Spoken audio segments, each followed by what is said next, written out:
At least 3 Alabama fertility clinics have put IVF treatments on hold this week, and Tennessee is weighing a bill to reverse police reforms that passed in the wake of motorist Tyree Nichols' death last year after police beat him. Good morning. I'm Corva Coleman from NPR News, and here are today's top stories. President Biden is announcing more than 500 new sanctions on Russia. This is linked to Russia's invasion of Ukraine and last week's death in prison of Russian opposition leader Alexei Navalny. Biden says the sanctions target those connected with his imprisonment. Mediators are meeting in Paris today to negotiate a potential deal for a pause in fighting in Gaza. As NPR's Daniel Estrin reports from Tel Aviv, officials are signaling there is progress toward an agreement. Senior Hamas leaders held talks in Cairo this week. An Egyptian source close to the talks tells NPR Hamas is prepared to accept a 6-week pause in fighting and to free some of its Israeli hostages in exchange for Israel freeing Palestinians held in Israeli jails.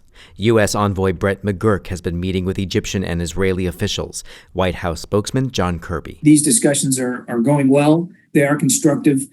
He is obviously keenly focused on trying to see if we can't cement a hostage deal for an extended pause. The U.S. wants more humanitarian aid to enter Gaza as part of the deal. An Israeli official tells NPR Israel is sending a delegation to Paris today to continue talks. Daniel Estrin, NPR News, Tel Aviv. At least 3 fertility clinics in Alabama are pausing in vitro fertilization treatment. This comes after Alabama's Supreme Court declared frozen embryos are children. From member station WBHM, Mary Scott Hodgen has more. Clinic officials say they're sad for patients, but there's too much risk. The ruling by the state Supreme Court last week has sparked confusion over possible legal consequences. Fertility specialist Dr. Beth Malizia is hopeful lawmakers will take action. People want the same things for families in this state. We want to grow families. We want more babies. We want healthy babies.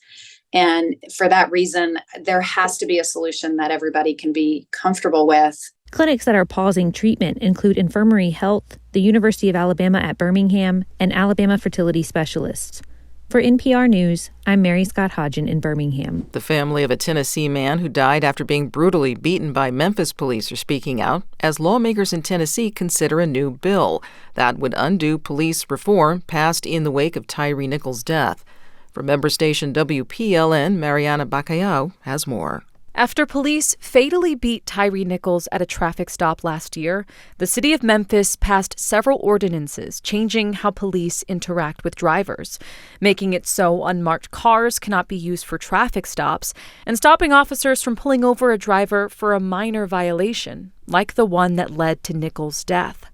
But Tennessee lawmakers could overrule those local ordinances under a new bill making its way through the State House. The proposal would make it so local governments can't pass anything that would interfere with stopping crime. Mariana Bacallao reporting. You're listening to NPR News.